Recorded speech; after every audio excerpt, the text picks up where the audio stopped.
Coming up, Nancy begins a new series focusing on making sure your kids have the best time ever at the Disneyland. From points across California, you're listening to the Disneyland edition of the Diz Unplugged.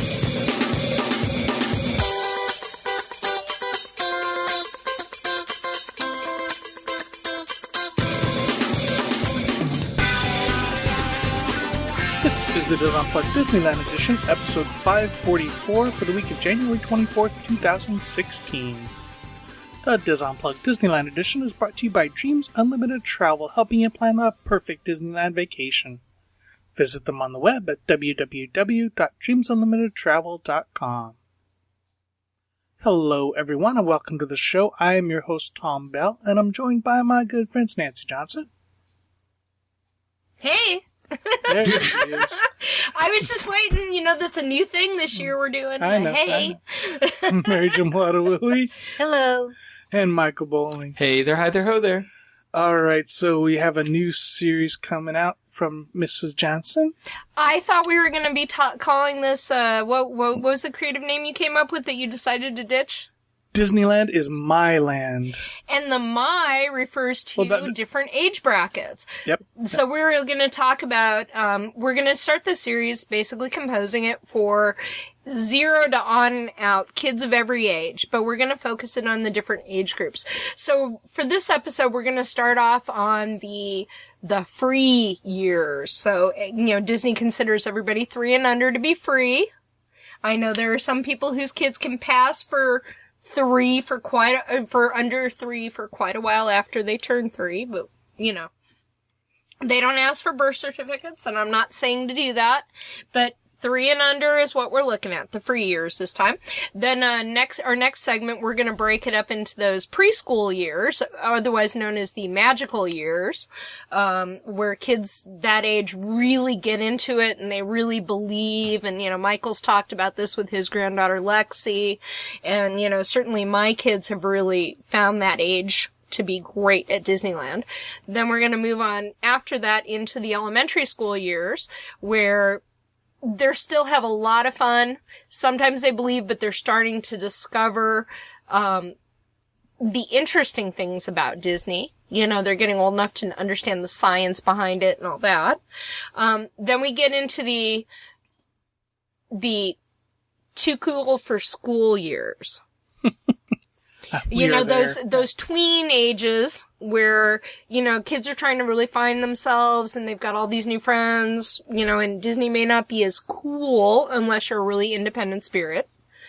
And then finally, you know, maybe if we have time, we might even go for the older kid age brackets, like, you know, taking your college students or, you know, that kind of thing. Or even up to those kids, you know, Michael's age. So if we have time and we have the desire, we'll go on farther and do some planning for the different adult age groups too. So how old were your kids when you took them to Disneyland? Zoe went when she was 3 days old. I'm sure we've talked about this. Yeah, we have. Okay. But I mean, it's a great way to start introducing this Disneyland with kids thing. We didn't even take a stroller that first time. She stayed in the sling. We didn't use a front baby carrier, because for me, you know, the wearing them out, you know, it's like Velcroing them to your chest hair and letting their little legs dangle, you know, it's not me. That type of front carrier isn't me. I really like the sling because they feel really nurtured and nested in. In fact, people didn't even realize we had a baby in there. Some people thought it was a purse. So, I mean, for people who say, well, that's just, you know, totally cray-cray, then, yeah, it might be, you know, some people believe in keeping them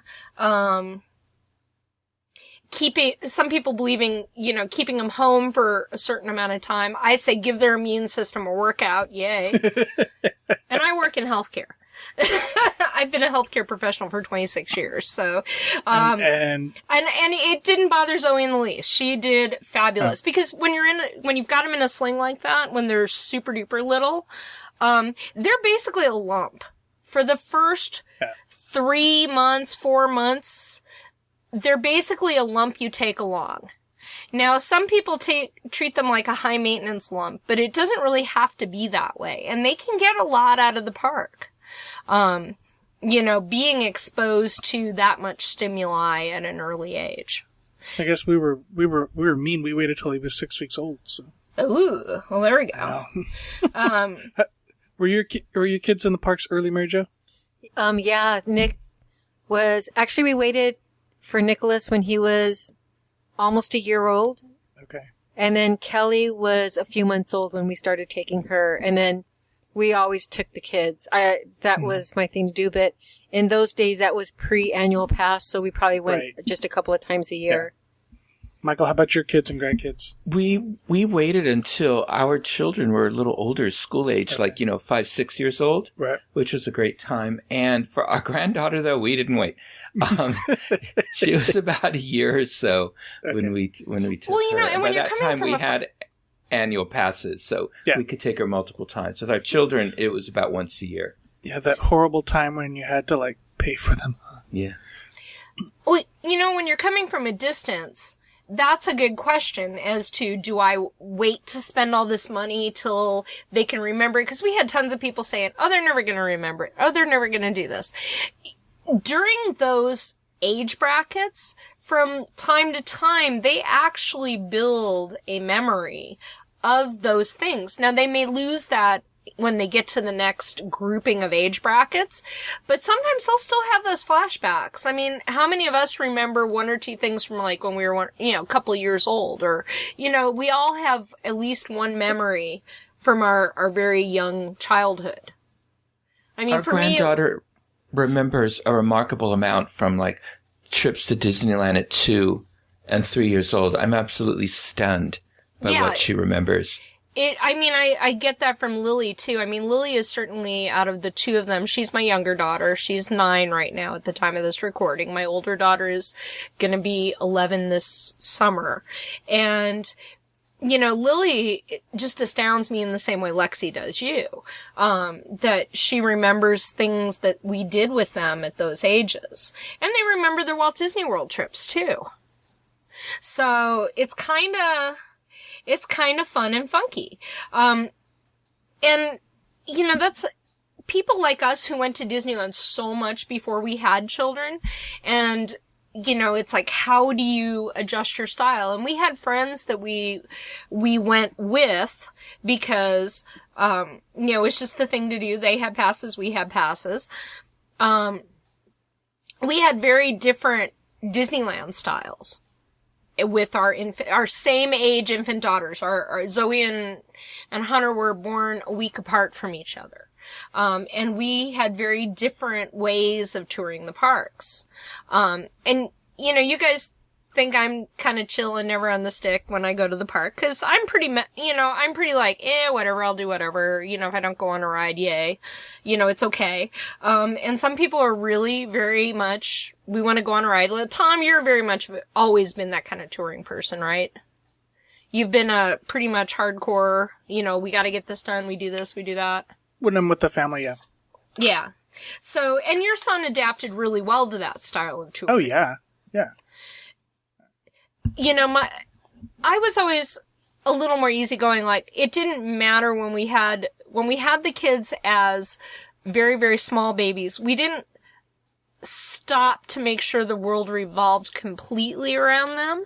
Thank you. Yes. Yeah. Like I said, we had friends who toured, but they had to stop and make a whole production of unpacking the stroller and doing this and doing that. And it was very hard to tour with them because we just couldn't keep They don't moving. listen, do they? No. But I mean, it's been decades, so, it's been a decade, so that's okay. We had the same experience with my sister-in-law when we went, and her boys were really small. I think the entire day we went on 3 attractions because it was stop and get a drink, and then it was rest, and then we stood in line, and then it was watch a parade. We did see a parade, and they had a great time. So it really is style. We were like Tom's family when the kids were younger. That was before fast passes, and we went clockwise. We started in Main Street, Adventureland, and we went on as many attractions as we could get on to make it worth our value for the money that we paid. Yeah, and everybody has a touring plan based on value, what's valuable to them. Certainly, I went with more of letting the style of my children dictate. I kind of guided a little bit, but my kids' style kind of dictated some of it too. And you have to kind of adjust that. But one of the things to know is you don't have to go to baby care every time you need to deal with something regarding your child. And that's an important, once you realize that, you can do so much more in your park touring. Now, keep in mind, that baby care is phenomenal. And it's a great way to kind of, especially over at California Adventure where they have more space for baby care, it's a great way to kind of take that break and decompress them if you need to. But we're going to talk about this in our series today, of other ways you can, and other places you can take them to decompress around the parks. Especially now that the parks are in such a state of flux, especially Disneyland Park with the new construction that's started up, that's going to be undergoing for a year and a half. Some of the kids, my favorite activities that I would have normally recommended with infants aren't there anymore. So that's a bit of an adjustment too. So, there's places in the park where you can downtime them for quiet. There's places in the park you can downtime them for running around craziness. And they're places you wouldn't expect. So we're going to keep that in mind too. Another thing we're going to talk about is, attractions that you're going to find for kids of these age brackets. And you'd be surprised what you can do at what ages. Because as your child develops from birth to 3, you're going to run into your stages, like your stage of, your stage of wonder, your stage of fear, your stage of terrible twosomes, your cranky pantsness. And how you manage that is critical to your having a good time and your child having a good time. Because, people asked us how we did it and how we stayed, so, all day and went all day into the evening, and the girls weren't ever really affected by it. And if you think about it, if you're there on a paid vacation where you're staying in a hotel room, you're there the whole day. You're not going to just be a Southern Californian and run home after in the afternoon because the child has thrown a complete tantrum. And, and God bless it. As my girlfriend posted up on Facebook a picture of her daughter, and, she's just sobbing with Minnie Mouse. Just absolutely sobbing. Worst meltdown. Best experience of meeting Minnie Mouse ever. That can be avoided with seeing the specific signs in your kid and adapting accordingly. So, let's talk about some of these. Let's talk about the phases of the day. When you start off with any kid, in this particular age range, obviously, morning is going to be your optimal time because your child is awake, they're fresh, they're looking at the day through good eyes, they've hopefully had breakfast, and they're ready to go. Now that usually lasts a good 3 hours before they need something. Now, the earlier age, you're going to stop. For me, I last about 2, but yeah. And you know what? For a baby, 2 hours is a great window. You just have to realize that, you have to get over that I'm not at home anymore. If your child is very specific routined when you are, when you're at home, every day Johnny goes down at 10 o'clock, 1 o'clock, and, whatever, they go down for naps, or they have to feed at this exact time. I don't want to say totally throw that out the window, but know the schedule you have put your child on and work with it. Now, some people say, oh my God, my child can never take a nap in a stroller. You know what? If your child is wiped, they'll take a nap in that stroller. If you don't give them a choice sometimes, and you just act as everything's routine, normal, you can work with this. And you can find places in Disneyland to work with it with you. So my phrase is never say never. For instance, you're going great in the morning. Do the heavy stimulus rides first. Anything that's going to give them color, pop. Small World is really good for that. In fact, we used to gauge Zoe's growth and development within the first 6 months by Small World. You know, what is she seeing? What is she focusing on? Can she look at both sides of the ride? Anything like that is really going to engage. When a child is tired, they can't process that much color and engagement. So you want to take them and do things that bring something down to a smaller level. For instance, there's that great little pathway between the Frontierland entrance that leads up behind the Fantasy Fair. And heads up into, and then, kind of dumps you out and through into, the Bibbidi Bobbidi Boutique area. So you got that little pathway that'll get you into the Fantasy Fair. That is a wonderful little path. It's quiet. There's like a bench or two right there. And you can let your kid have some downtime watching the ducks. Yeah. Also, over by, the same holds true on the opposite side of the castle, over by Snow White's Grotto.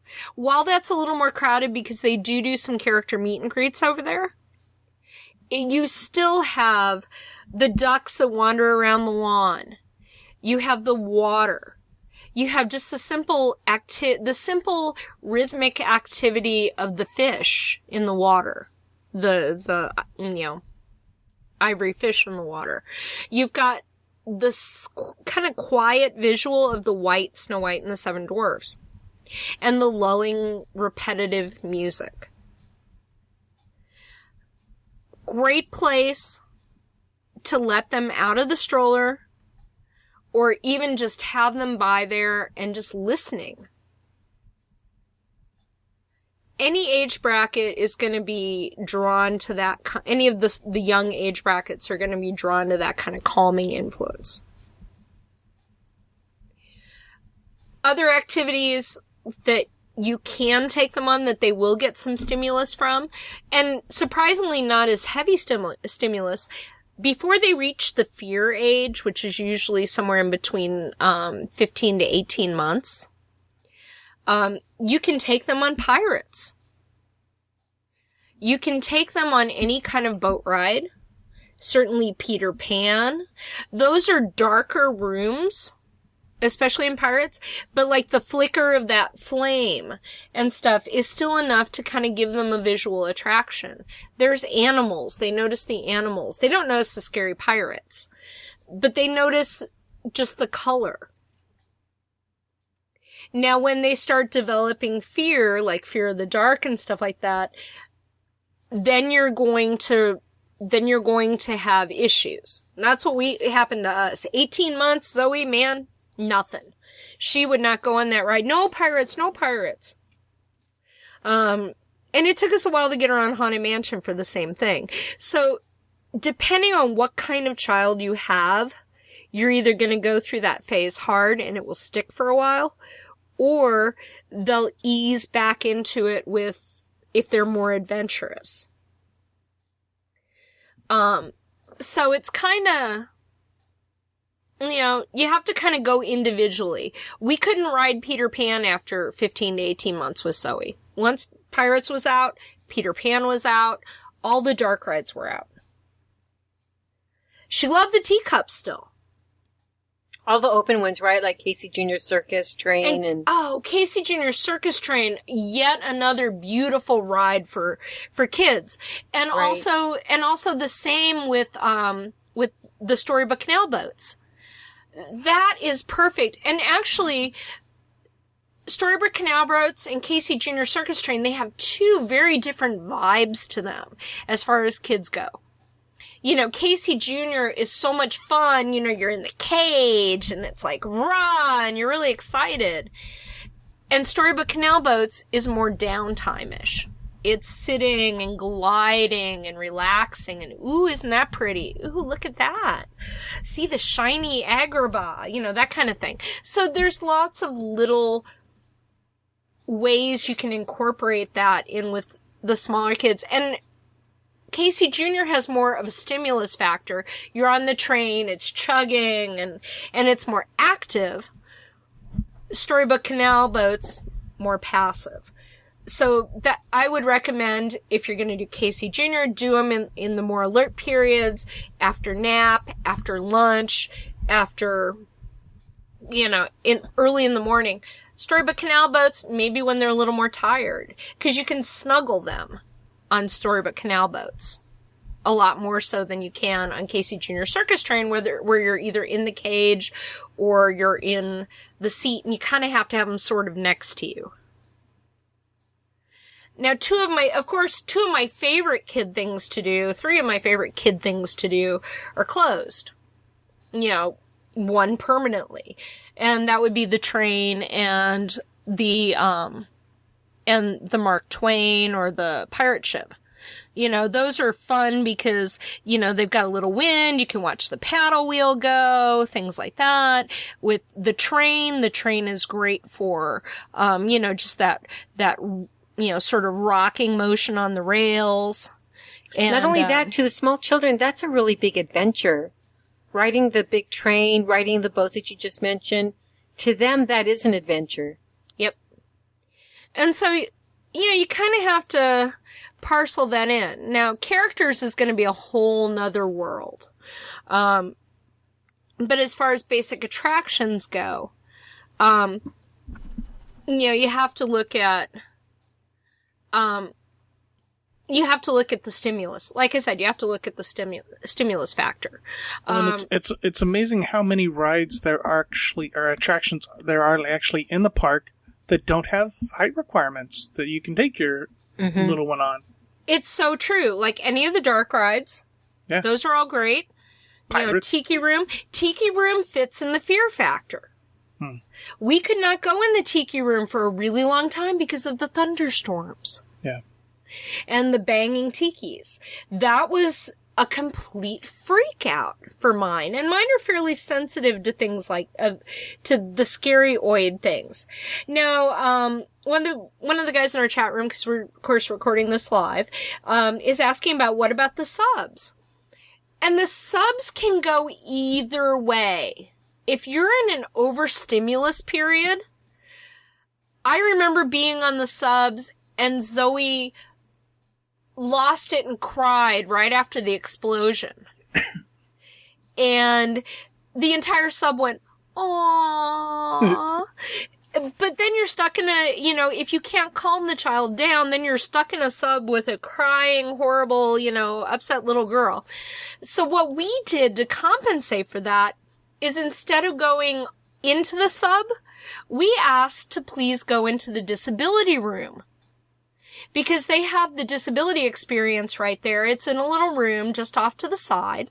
You can, you know, you're in just a regular old room. There's benches, plenty of places to put the stroller. Heck, if you're the only people in there, you can even nurse the baby through the whole experience and still get to enjoy the attraction. And in fact, there's some really fun things about that room, like it's done up like a locker room per se. And so there's all kinds of little quadrants in there with all kinds of little hidden, you know, objects and stuff that it's really fun as your child gets a little bit older. When you go in, there's still a little bit of light. You know, the room is obviously light until you tell the guy, you know, okay, let's do it. And, you know, And you have kind of, if there's nobody waiting, you have enough time afterwards to look in the things, or maybe even they'll tell you a couple little secrets about the lockers before they, close the door, say, okay, are you guys ready? Close the door and start the show. But you see exactly what you see out of the sub windows in that experience.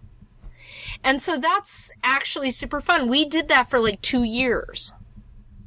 We did the disability experience every time we we went to the park and they wanted to do it. So you can actually make that part of your habit with a small child. If you're worried about being in the closed off area and your kid having a conniption, try the disability experience. Same with the Sleeping Beauty Castle walkthrough. If you're afraid it's too dark, or if you can't carry your child through the whole experience, go in and watch it in their disability room. And it's really, really a fun version. It's a great way to see it. And, for folks that, can't maneuver that have kids, that's a great way to do it too. Oh gosh. Things and also when you're talking about getting close to 3, some kids get taller than others. So there's the big controversy then of what do you take them on when they start hitting some of the low end of the heights? Do you take them on Gadget's Go Coaster if they're too small? That's based on the interest level of your child and the stimulus level. And I certainly wouldn't do a new adventure like that with them when they're in the tired period. Know your child's tired period. Are they tired right after they eat? Is it nap time after eating? Is it, or does eating re-energize them for more experience before they get tired? If you're not sure if your child is going to respond well to characters, I would not save that for a downtime period of the day. I would start the initial introduction to characters while your child is at the point of being the most receptive to new things. When they're awake, they're alert, and they seem interested in things. For instance, Zoe loved all characters. Face characters, furry characters, all characters. Lily would not go near a princess or a face character. And by face character, I mean, Peter Pan, the princesses. Lily wouldn't go near one of them to save her life. We would always end up going to storytellers for breakfast because she could relate to Chip and Dale. She was really, really good with them. She would go to them instead of everybody else. And then eventually she started adding Snow White into her repertoire. Why Snow White? Not really sure. But, it's just one of those things. So, like I said, I wouldn't save meeting the big scary headed people in the downtime of the day. Oh, we don't have, just getting tired. Let's go meet Minnie before we head home. Yeah, no. Probably not the best time. Another good one for kids, Buzz Lightyear. Yeah. For stimulus. I wouldn't necessarily do it when they're in well, that's kind of half and half. It's dark. It's a fun ride and there's no real scary... But it's bright. It's dark, but it's bright. So depending on what kind of stimulus your child responds to. And plus... Nancy, wouldn't you agree that you're talking about for the tiny tiny children, right? Yeah, the tinier children. As they get older, they're all about, put that laser gun in their hand and let them go pew, pew, pew. Even if they don't get a score. Toy Story Midway Mania, same thing. My kids loved when they could sit up and actually move the gun around. I would sometimes just say, I'll move the gun, you do the little string thing. And you shoot. And they'd be so excited to get what's the really low one at the end of the The bear squirrel. Was that Rabbit, beaver? Yeah, the beaver. Yeah. Yeah. They would love getting the beaver. You know, so that was just Toy Story more than anything. I think that's why my kids loved Toy Story when they were that age, was because, you know, that was such a reward to get that beaver. Or, you know, that they could see which animal or which prize they won at the end.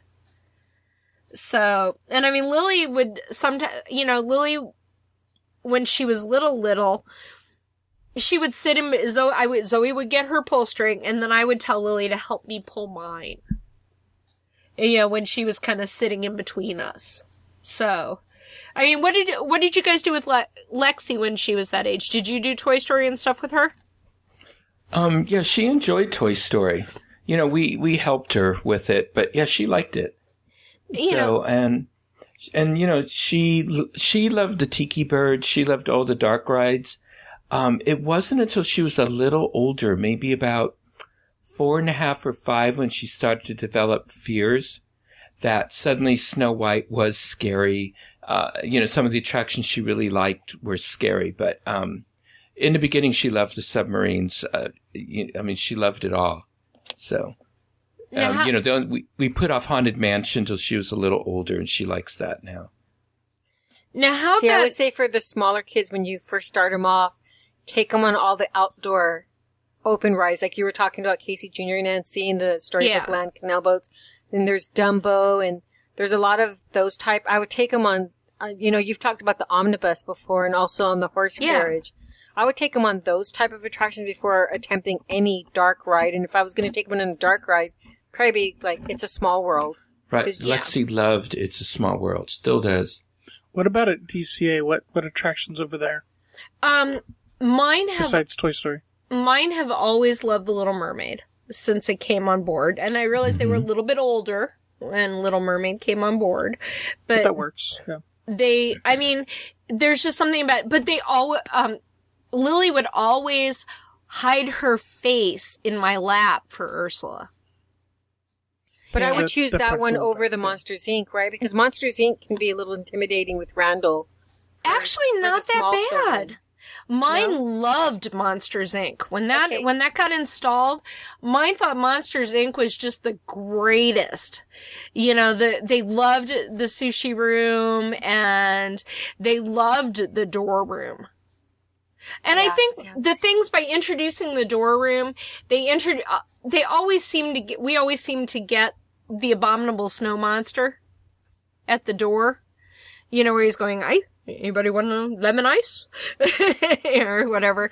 They really enjoyed that because we liked pointing out little things with the different characters. Randall was never that super scary to them. Okay. So, you know, he was just another thing. He isn't really that huge present. So you could almost miss Randall in, like, the locker room segment. If you're not looking right at him, you can almost miss him.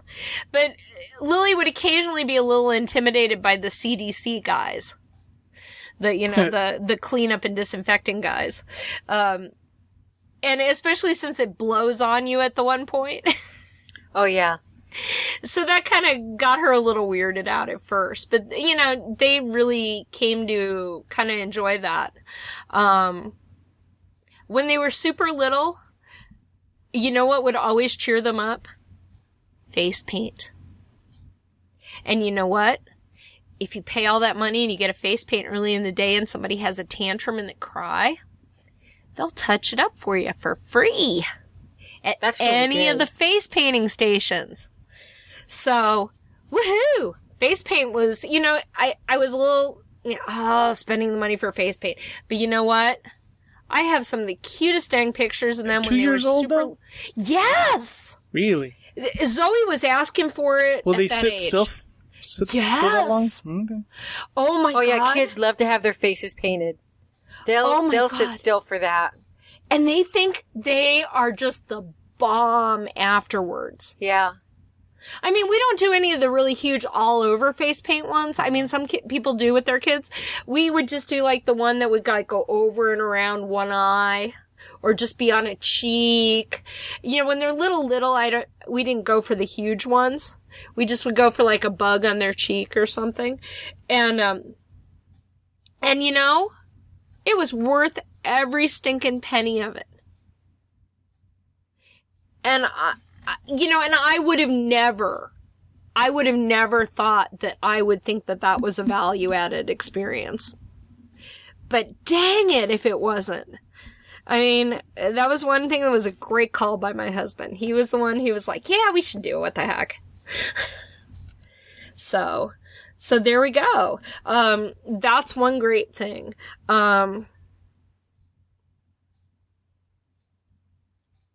Also, you have the Bugsland area for the children to go to.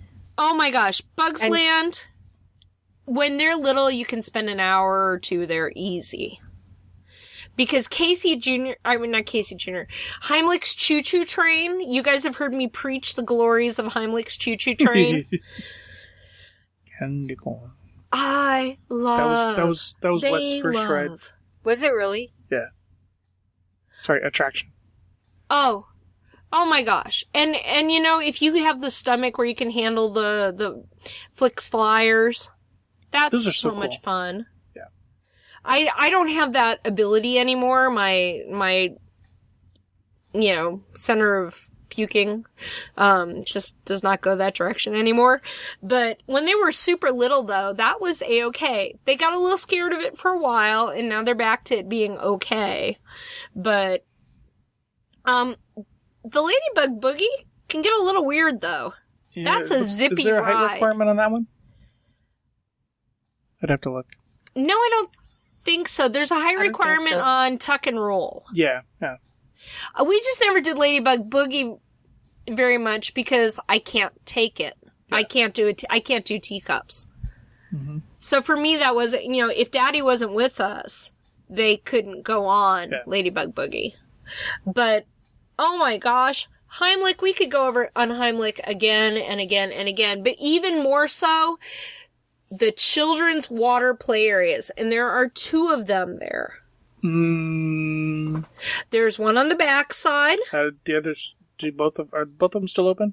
Well, Dots is still open. Yeah. Yeah. Yeah, I don't think the backside's open. Okay, the backside was open last summer. Okay. Because Zoe went into it last summer.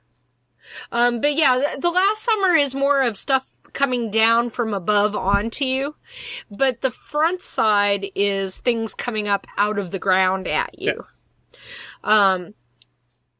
And that's pretty phenomenal. We spent a lot of time there, even during periods where, it was just Zoe in a diaper, in a long t-shirt. Which I think is against the rules, right? Yeah. Well, if you've got something that covers and looks like a dress, you have to keep their shoes on. No, I was thinking about the diaper. No, when they're babies, they're in diapers, honey. I know, but I didn't think they were supposed to be in the play areas in diapers. No? No, it's just water squirting around. All right, cool. It's not like it's in a pool. True. Good. Okay. So, they can run back and forth and really just enjoy the water all over the place there. So, yeah. Phenomenal area. Any area where they can actively enjoy wet is prime real estate when they're tired.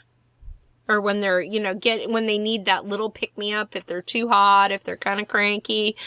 Put them in front of a fountain, and they will be overjoyed. That's another good way to revive them. And, I kind of thought that at first. Oh, they can't be wet. You know what? I just finally broke down and bought new clean socks and underwear a few times when we forgot stuff. I am totally not against buying clean socks and underwear. And keep in mind that and keep in mind the baby care centers, the littler they are, the more stuff they have for them. They have diapers. You're gonna forget crap. Let's face it. We're not perfect. You're gonna forget crap. And baby care has a lot of that crap. And you may not realize they have it, but they have it. this is where I get to do my shout out, even though they don't listen to the show, to the wonderful women like Peggy and Barbara and the amazing women of baby care. Love, love, love, love, love them. If you are... Talk about an inviting place to go to take your children for some downtime. Yes. And you know what? The more you're in those parks, if you're regular attendees like we are or we were, you go once a month, they remember you. Especially if you stop and you chat and treat them like the wonderful real people they are instead of just that random Disney cashier, the cast member. Treat them like the wonderful people they are. They are phenomenal. We have lifelong friends in a couple of the women there. Just because, and we still pop in. The girls still want to make that part of their happy visits. They want to go say hi to Peggy when we're in California Adventure. It's just one of those things. So, now let's talk about the downtime. Because, let's face it, every kid needs some downtime. Now, you've got two types, like I said. You've got the run around like a crazy and get all the willies out downtime. And you've got that quiet downtime. Let me start with Disneyland, because that was one of the things I wanted to do today, was run around and check. My prime goal was to run around and check to make sure some of these downtime areas that I liked were still there, and what were some alternatives based on kind of how the new traffic flow patterns are around the park and where things are going. Let's start with Main Street. Where are your best downtime areas on Main Street? And really, not a lot of them. Bench. You know what? The back corner by the Mad Hatter. Sometimes they use that for character meet and greets, right there by the carriage door area where the parade comes out. A lot of times, no one is there. And it's not being used for character meets. So you can do two things there. One, it's a great yaya corner. If, as my girlfriend used to say, getting the yayas out. And they What's getting the yayas out? I'm sorry. You basically take them out of the stroller and they can jump around and they can, Okay. not run into people or run over people or anything like that. So you can use it for yayas or you can use it for quiet time. It's a little bit away and behind if you move into one of those little corral areas that they occasionally use for character meet and greets, where they had that one poster up during the 55th.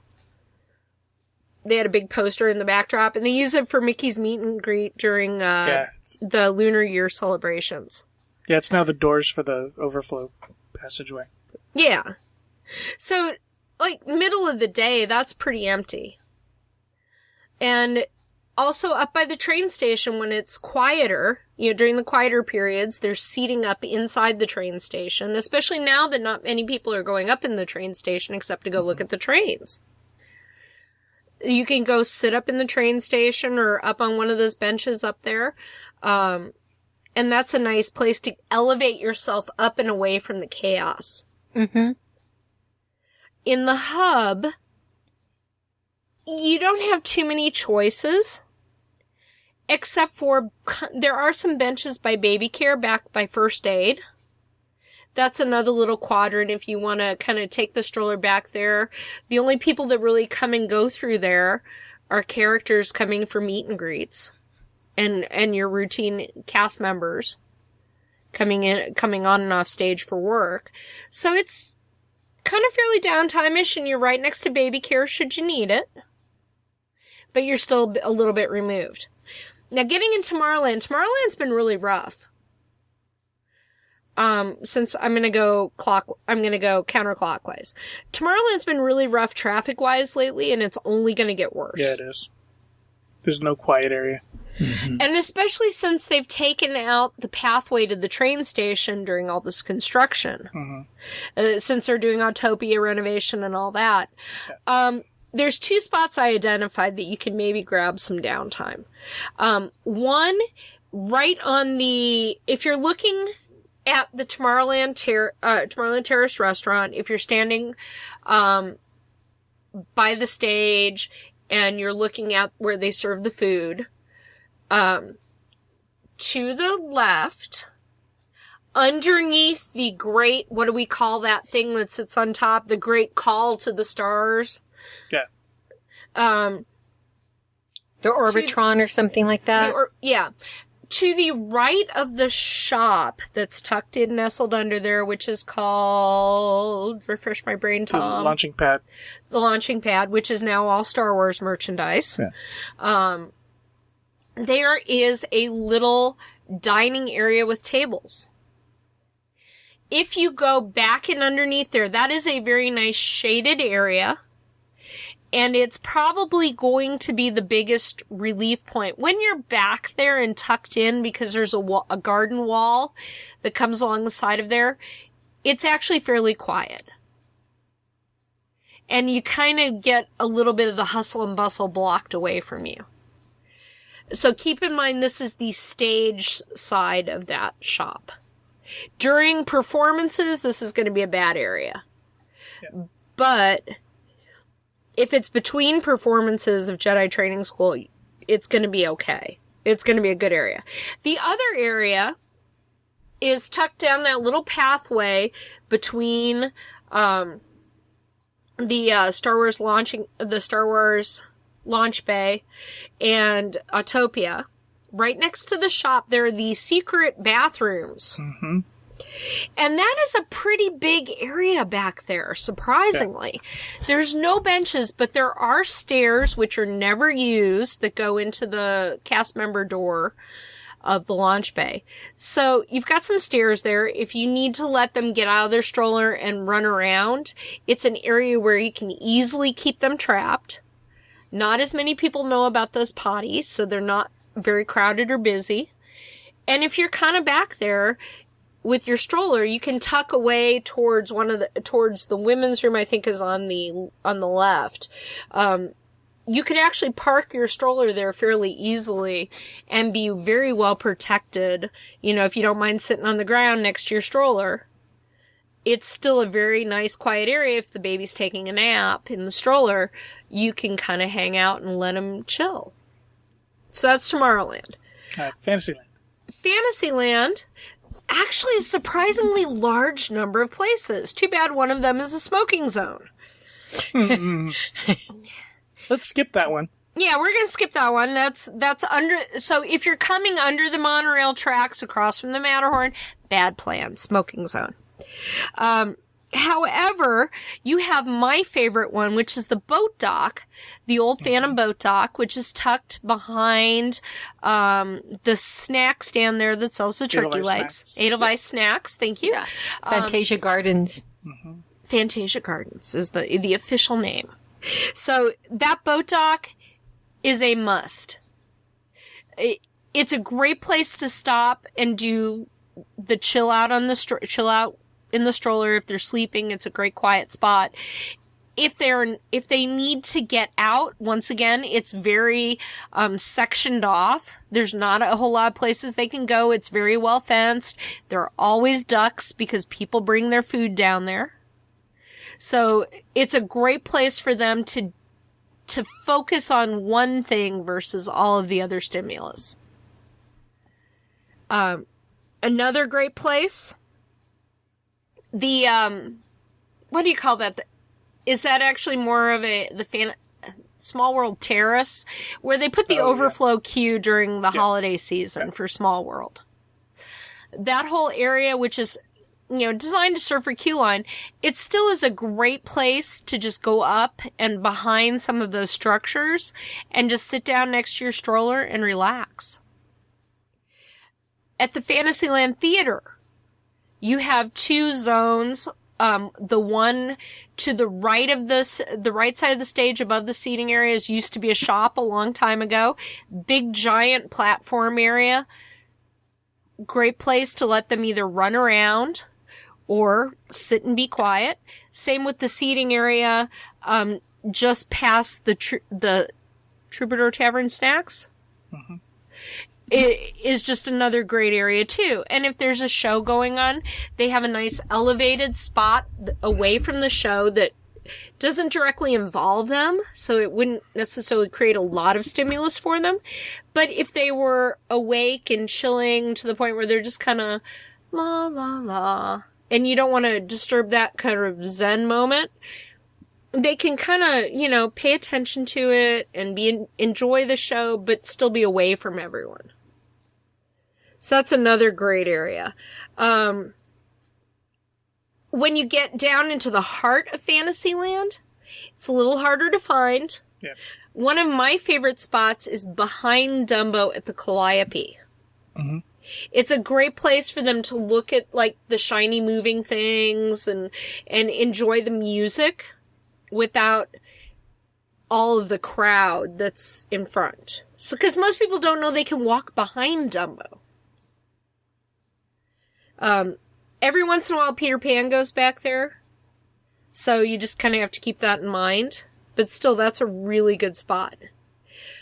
I don't recommend, the area back past Casey Jr. I used to always say when that walkway was open, past the bathrooms, that was a great place. But now that that's shut off, those bathrooms are fairly high traffic. So pretty much that section is out. The other area I would recommend, though, in the main heart of Fantasyland, is there's a bench by the entrance to Sleeping Beauty Castle walkthrough. There's a bench by the exit. And of course, there's the little pathway over to the Snow White Grotto. So I like those two bench areas on either side because not a lot of people really go into that little patch of real estate. So it's a good place to kind of pull yourself off to the side. And of course, take that little pathway out between Bibbidi Bobbidi Boutique and the entrance to the Sleeping Beauty walkthrough, and then go down into Fantasy Fair through that. All right, Toontown. Toontown. No. Okay. Adventureland. Actually, there's a bench or two back in the park at Goofy's house that aren't too bad. But mostly Toontown is stimulus central. Get the heck out of there. Frontierland. Adventureland. Or Adventureland. Sorry, go ahead. Adventureland. Frontierland doesn't have a whole lot. You've got Dia de los Muertos Park. You could sit in a section of the Rancho de Zocalo. And then, of course, if they keep our favorite little pathway back by the fish pond, right, past the exit to Big Thunder, if they keep that additional little bit of pathway open, that's a great run-around yaya pathway now, because it's got a dead end. Okay, Adventureland. Adventureland. A couple spots. One is pretty obvious, and that's the kind of Moroccan-style seating area to the right of Aladdin's Oasis. Between that and the exit of Jungle Cruise. And it can be a yaya place, it's fairly closed. The exit area of the treehouse has lots of fun things for them to play with and do if they need to get out and touch things. Excellent area for that. My surprise favorite, if you want quiet or a fair amount of quiet, is at the exit to Indiana Jones. Yeah, I used to take my kids there when they were young for quiet time. Because the only people coming through there are the people coming out of the attraction, and you're right up against the rail of the Jungle Cruise, which right now isn't a great view because it's drained. But when the Jungle Cruise is working, the occasional boat goes by, and then the people walking out of the attraction, that's really the only stimulus they get. So, that one's not too bad. And, that's pretty much New Orleans, Frontierland. Critter Country. Critter Country, you know what? How can I forget about Critter Country? You know what? Even if you don't ride Winnie the Pooh, even if they're scared of the dark or scared of the bright noises or whatever in Winnie the Pooh, they will let you hang out in the queue area. Mm-hmm. And you could certainly let people bypass you in that queue area because it's a lot longer of a queue than most ever fills up. I mean, I haven't remembered seeing that queue fill up in a long, long time. Have you? Nope. And of course, Hungry Bear. Hungry Bear. My God, yes. Hungry Bear, down especially on the lower level, is a great place to let them get out and stretch their legs, as well as go to the very back side of it and just park the stroller and you can chill out and watch everything go by. Not anymore, or not go by. Well, you can watch the ducks go by. Yeah. Because, they've blocked I don't think you can even do that. Actually... You can? Okay. What they have done for construction is they have dammed up that river. They're not planning on draining the front half yet. So they have actually dammed it, and the entire back half of that river is already drained. And you cannot tell. Right. It's amazing. Even if you're in that back section, you cannot tell that the river is drained. So... How cool is that? And then my last Yaya place back there is at the exit of Splash Mountain. There's that whole big zone back there. Yep. And you can let a kid chill out. You can let them run around. No one will care back there because everybody's so hyped up from Splash Mountain coming down off of it. And the people who get off the ride don't even utilize that space. So there you go. Those are my good areas there. In California Adventure, I'm going to say it again. I still think even though they've changed the layout on the inside of the animation building, it's still one of the best downtime spots ever. Because they can chill to the music and the screens just like they would if you were at home, and you put on their favorite Disney songs and Disney movies. Or they can get up and dance still. There's not as much spots. Yeah, you might have to sit on the floor because most of the banquettes are gone. But it's still a really good sensory spot. It's the right balance of dark and attraction. Because it's stimulus that they would be used to at home. If that makes sense. Does that make sense? Mm-hmm. The very back corner of the area by Monsters, Inc., they don't utilize that area very much, except for in the tea party. Great area to get their yayas out. Same, kind of over by Tower of Terror. There's that little tiny quadrant there to the left of the tower by the gift shop. It's kind of like a little dead-end road. That's another good spot. Paradise Park. Best Yaya zone ever. And best chill-out zone. Paradise Gardens? Paradise Gardens. Okay, cool. Well, not Paradise Gardens, but the park itself. Okay. Paradise Gardens, I think of as that whole nice area by the restaurants. Yeah, okay. What are you talking about? I think Paradise Gardens is big enough where I think it's a nice place to take. What are you talking about, park? Yeah, I was talking about the park, because the park can be either a Yaya or a... Which park do you... The standing area for World of Color. Okay, gotcha, okay. The park itself. Because they still call that Paradise Park, right? Yeah, they do. You're right. Okay. What about Redwood Creek Challenge Trail? The king of Yayas, especially now that Tom Sawyer Island is down. Mm-hmm. That is literally the best place to let them go crazy. And there's a few good spots if you've got a baby and underneath some of the bridges and things you like can't that, take a stroller in there though. That's the problem. Yeah.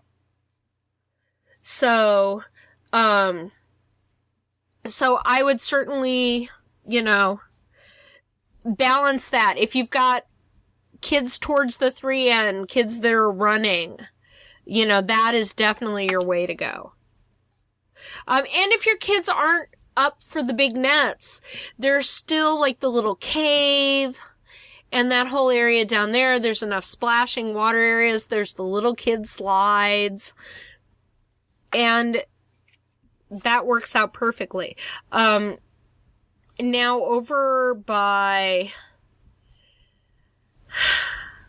I don't know, Cars Land, you've got a couple good areas. You've got the overflow queue you've got that overflow queue area that's often roped off for Radiator Springs racers. Mm-hmm. You have the area, you have that area over by Stanley's statue. There's that little garden that's kind of tucked in there. Now, I can't remember if part of that is a smoking zone or not. I don't think so. The corner to the left. No, huh? I didn't get over there today, and that was the one thing I wanted to check on. I also like the area across from Luigi's, kind of where they have Red parked every now and then. Yeah. Mm-hmm. That's a nice stretch. That is a nice stretch. And if you need a quiet downtime, that's certainly not a bad spot. Now, I don't know what Luigi's is going to do to that area when it opens back up. Yeah. I don't know what kind of stimulus factor that's going to be. Right. But it might be a great place because you can park the stroller there and let them watch Luigi's move.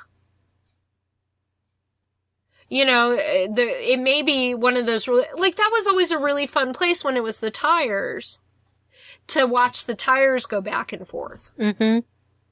So I imagine it's probably going to provide the same enjoyment factor. Does that make sense?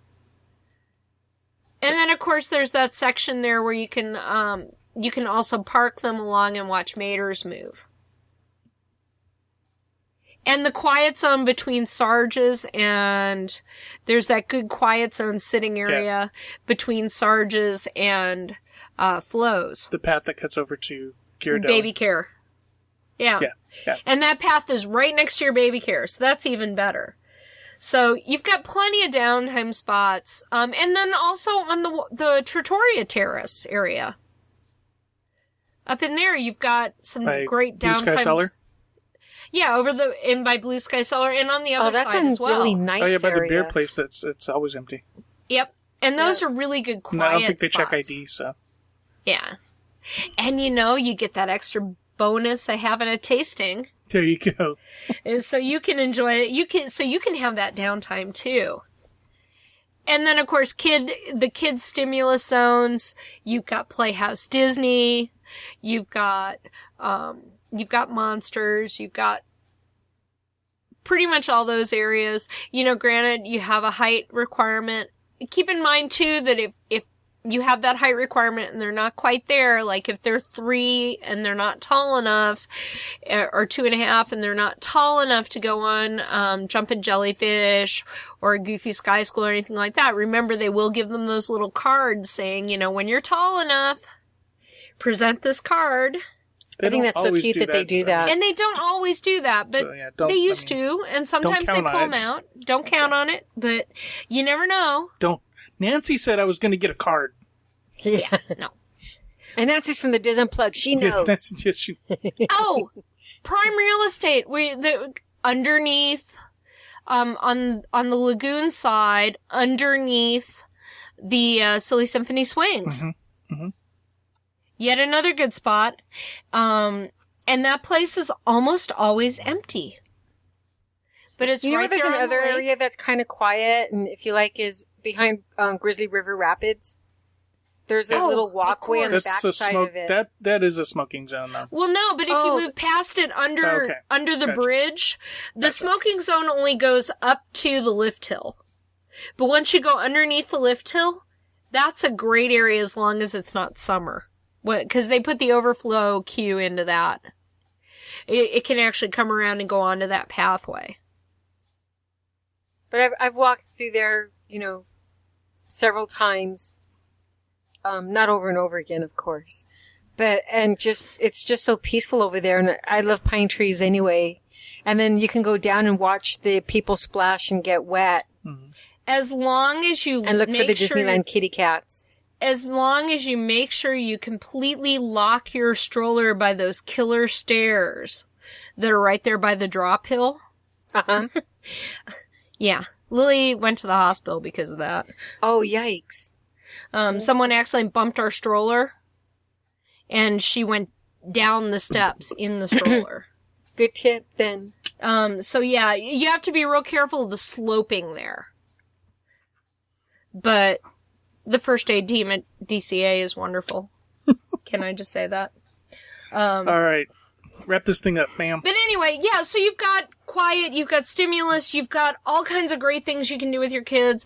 Don't think your child is too young or too iffy to go to the park. Because if you know your child and you understand your child, you don't have to approach it with kid gloves.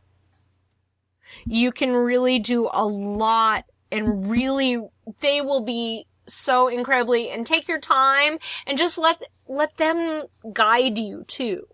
If they see something that's interesting, don't brush it off and say, no, we've got to go to this attraction now. Let them explore. Let them just look at things, touch things, see things, spend time with Tinkerbell's line. In Tinkerbell's queue, you don't have to go see Tinkerbell, but spend time in her queue. You know, things like that. Just do. Okay. Awesome. Thank you, Nancy. Thank you, everyone. That is going to do it for this segment of the Diz Unplugged. Be sure to catch all of our other Disneyland catch all of our other Diz Unplugged podcasts this week. I fell asleep. And, of course, we will be back again with you next week. Until then, remember, Disneyland is always more magical when it's shared. Thanks for listening.